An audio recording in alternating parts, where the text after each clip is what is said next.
తీసుకురామంటే తలకాయ కూర తింటావా? కనీసం ప్రశాంతంగా ఉన్నదివా? అదో నీ సావు కన్నా అన్నం ఎక్కువ నీకు. మొదలైంది. ప్రతిసారి పుణ్యక్షేత్రానికి పోయినట్టు పులిచల్లా పోవడం, ఆ వీరసింహారెడ్డి గాడి చేతిలో ఓడిపోయి రావడం, కత్తికి వాడు నెత్తురంటారని 30 ఏళ్ళ సుంది ఎదురు చూస్తాండా.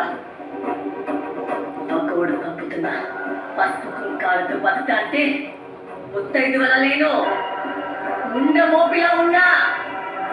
ఈ గాజులు నా చేతికి ఉంటే రోత పుడుతుంది. తీసేస్తా వేసుకో. ఏందే నా నాయన తల నా చేతిని నరికించినాడే, ఆడి తల వదులుతానా? బాగా నీకే కాదు నాకు ఉంది. ఇట్లాంటి పిల్లం ఆ గుడి కొడుకురా. నా మేనల్ని కూర్చుని తెస్తూ ఈ పక్షానికి కూడా నా కొడుకుల సాగిరెడ్డి. నిజమే సార్, బాగా నేర్చలేదని పక్కకి నేను ఆడదాన్ని ఎక్కడ చూసినా ఇప్పుడు చూస్తున్నాం కదా సార్.